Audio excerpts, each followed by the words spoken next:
Hi everyone, and welcome to one more informative video in which I'm going to discuss about the remedies for the newborn.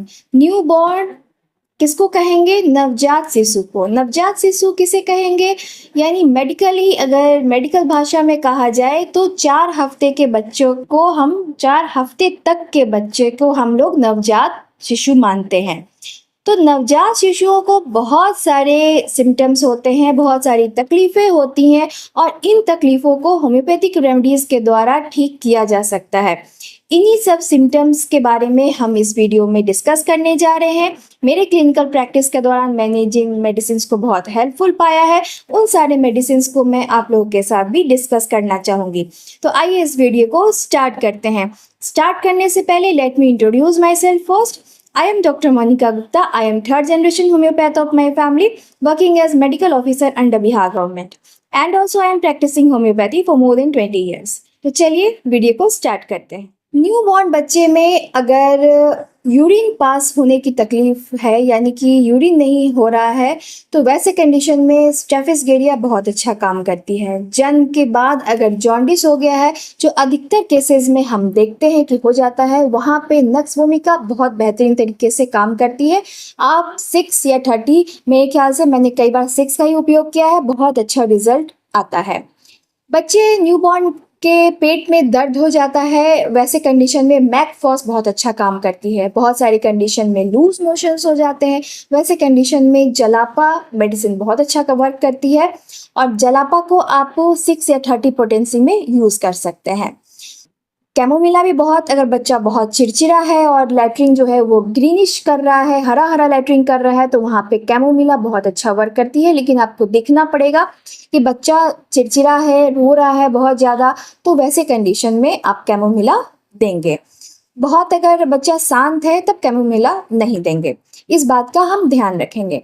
कभी कभी क्या होता है कि milk intolerance हो जाता है, यानी कि बच्चे को नवजात शिशु जो है उसको दूध बिल्कुल भी नहीं पचता है, माँ का दूध, क्योंकि बाहर का दूध तो उस समय पिएगा नहीं। नवजात शिशु को मैंने क्या बोला कि 4 सप्ताह के भीतर का होना चाहिए, तो माँ का दूध पिएगा और वो भी नहीं पचता है। तो वैसे कंडीशन में आप जानते हैं कि जब अगर दूध जो फटा फटा ऐसा निकले वॉमिटिंग में, तो हम वहाँ पे एथुजा नाम की मेडिसिन को यूज़ करते हैं। और एथुजा से भी अगर नहीं हो तो नेट्रम कार्ब बहुत अच्छा वर्क करती है।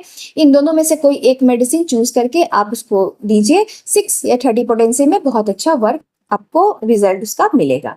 चलिए, अब बच्चा थोड़ा बड़ा हो जाता है तो उसके बाद क्या है कि हम लोग डायपर पहनाना शुरू कर देते हैं, तो नैपी रैशेज होने लगते हैं। तो नैपी रैशेज के लिए ओलिएंडर नाम की मेडिसिन बहुत अच्छा वर्क करती है। और थोड़ा बड़ा बच्चा हो गया तो अगर हम देख रहे हैं कि उसका माइलस्टोन्स बहुत डिलेड है, यानी कि चलना, जैसे कि आपको खाने का है तो 6 महीने पे दांत निकल जाना चाहिए, उसका नहीं निकला। अगर 9 महीने में बच्चा बैठ जाना चाहिए तो बच्चा नहीं बैठ रहा है। मतलब अगर 11 से 12 महीने में बच्चा चलने लगना चाहिए तो बच्चा ठीक से चल नहीं पा रहा है। तो इन सारे चीज़ों को हम डिलेड माइलस्टोन समझते हैं। इस तरह का माइलस्टोन अगर दिख रहा है पेरेंट्स को तो मेडिसिन लेनी ज़रूरी है, क्योंकि ये माइलस्टोन जो है ये बच्चे में आपको दिख रहा है, आप सोच रहे हैं कि बच्चा धीरे धीरे डेवलप कर जाएगा, तो ऐसा नहीं है। आगे भी चलकर और भी बहुत सारे जो फिजियोलॉजिकल जो प्रोसेस उसके बॉडी के अंदर होने हैं वो सारा डिलेड हो जाएगा। तो आपको वहीं पर मेडिसिन को दिलवा देना है, तो आपको फिजिशियन से राय लेके और मेडिसिन चलानी चाहिए। लेकिन मैं आपको यहाँ पे बता दूं कि होम्योपैथिक में कैलकेरिया कार्ब, कैलकेरिया फॉस जो है बहुत अच्छा वर्क करती है। कैलकेरिया फॉस जो है ये डिलेड डेंटिशन के लिए यूज़ होता है। डिलेड डेंटिशन कहने का मतलब कि बच्चे का दांत जो है वो डिलेड है, उगना चाहिए अगर 6 महीने में, तो वो नहीं अभी तक आया है। और अगर बाद में नहीं आया है तब तो भी पेरेंट्स को जाना चाहिए फिजिशियन के पास कि मेरे बच्चे का 6 महीना हो गया, अभी तक दांत नहीं आया है। और अगर आपने ध्यान नहीं दिया, लेकिन अगर आप देख रहे हैं कि 7वां महीना, 8वां महीना, 9वां महीना में जाके दांत आ रहा है, तो भी आपको जाके फिजिशियन के पास ये बताना चाहिए और उसके लिए मेडिसिन लेनी चाहिए, ताकि जो आगे का प्रोसेस है, आगे का फिजियोलॉजिकल जो फंक्शंस होने हैं उसके बॉडी में, वो प्रॉपर वे में हो जाए। अगर प्रॉब्लम जो है वो डेंटिशन के बाद जैसे बहुत सारा प्रॉब्लम होने लगता है बच्चों को, जैसे कि ग्रीनिश लैट्रिन होने लगता है, स्टूल का कलर ग्रीनी होने लगता है। तो बच्चा अगर ग्रीन स्टूल कर ही रहा है तो वैसे कंडीशन में कैमोमिला प्रिस्क्राइब की जाती है और बहुत अच्छा बेहतरीन रिजल्ट देती है। अगर होने के बाद, स्टूल करने के बाद थोड़े देर के बाद हरा होता है, यानी कि बच्चे ने पॉटी किया और वो हरा ही पॉटी कर रहा है, तो आप वहाँ पे कैमोमिला देंगे। लेकिन स्टूल किया, पॉटी किया, लेकिन कुछ देर के बाद वो हरा हुआ, तो वैसे कंडीशन में हम अर्जेंटम नाइट्रिकम प्रिस्क्राइब करते हैं। इस तरीके से कैमोमिला और अर्जेंटम नाइट्रिकम बेहतरीन दवा है बच्चों के लिए, जो इस तरह के स्टूल को ठीक करती है। स्पेशली डेंटिशन के कंडीशन में, जब दांत बच्चे का निकलने वाला रहता है, तो वैसे कंडीशन में हमेशा अक्सर बच्चों को क्या होता है कि पेट खराब हो जाता है, और वैसे कंडीशन में जो पेरेंट्स हैं वो एलोपैथिक मेडिसिन स्टार्ट कर देते हैं। उन्हें बिल्कुल नहीं करना चाहिए, क्योंकि छोटे बच्चों के लिए होम्योपैथिक मेडिसिन प्रिस्क्राइब करके ही खिलाना चाहिए। वो बहुत अच्छा रिजल्ट देगी विदाउट साइड इफेक्ट। उसके बाद बच्चा अगर बहुत चिड़चिड़ा है, छोटे बच्चे हैं, बहुत चिड़चिड़ा है बच्चा, हमेशा कोई चीज़ को तोड़ फोड़ देना चाहता है, सर पटकता है, वैसे उस तरह का बच्चा अगर है, तो वहाँ पे हम उस मेंटेलिटी को भी, कॉन्स्टिट्यूशन को भी वापस ठीक करने के लिए होम्योपैथिक मेडिसिन प्रिस्क्राइब करते हैं। और होम्योपैथिक मेडिसिन की ये क्षमता है कि वैसे इरिटेबिलिटी को भी ठीक कर सकती है। वैसे कंडीशन में एंटिमक्रूड नाम की मेडिसिन जो है बहुत अच्छा वर्क करती है। ऐसे कंडीशन में कैमोमिला भी हम दे सकते हैं और एंटिमक्रूड भी दे सकते हैं। कैमोमिला और एंटिमक्रूड का क्या डिफरेंस है, अगर आप जानना चाहते हैं तो मुझे कमेंट बॉक्स में लिखिए, मैं उसका डिफरेंशिएशन आपको ज़रूर बताऊंगी। और अगर आप जानते हैं तो मुझे कमेंट बॉक्स में ज़रूर बताइएगा कि ये जो इरिटेबिलिटी है, वो कैमोमिला का इरिटेबिलिटी और एंटिमक्रूड का इरिटेबिलिटी में आपको क्या अंतर समझ में आता है। बहुत सारे कंडीशन में क्या है कि टॉन्सिलाइटिस देखने को मिलता है। बच्चा थोड़ा बड़ा है, टॉन्सिलाइटिस देखने को मिलता है, तो बड़े बच्चों में, छोटे बच्चों में, किसी भी कंडीशन में ये जो दवा मैं आपको बता रही हूँ, ये सब बहुत अच्छा वर्क करती है। फॉर एग्जांपल, अगर बहुत ज़्यादा रेडनेस है, पेन भी बहुत ज़्यादा है, मीन्स इन्फ्लामेशन का कंडीशन है, तो वहाँ पे आप बेलेडोना यूज़ कर सकते हैं। वैसे calcarea carb, calcarea phos, baryta carb, phytolacca, इस तरह के मेडिसिन जो है वो बहुत अच्छा वर्क करती हैं। मिजल्स का कंडीशन है, तो वैसे कंडीशन में पल्सेटिला भी दिया जा सकता है। कोई भी कॉन्स्टिट्यूशन दवा से भी हम उसका ट्रीटमेंट करते हैं और लास्ट में नोसोड से उसको ख़त्म करते हैं, ताकि जो उसका अगर रिलैप्स होना हो तो वो नहीं हो। तो रिलैप्स नहीं हो उसके बाद, उसके लिए क्या करना होगा कि आपको कॉन्स्टिट्यूशनल दवा चलानी होगी। जितना उसका ड्यूरेशन है वो, मतलब कि फॉर एग्जांपल मिजल्स का अगर 14 दिन है तो 14 दिन आपको कॉन्स्टिट्यूशनल दवा चलानी होगी।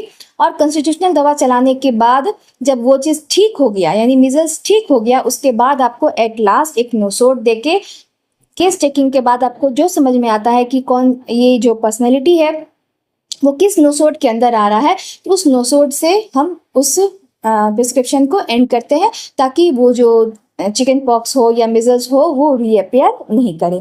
ये बेहतरीन तरीके से आप उस केस को टैकल कर सकते हैं इस तरीके से। उसके बाद क्या है कि बहुत सारे कंडीशन में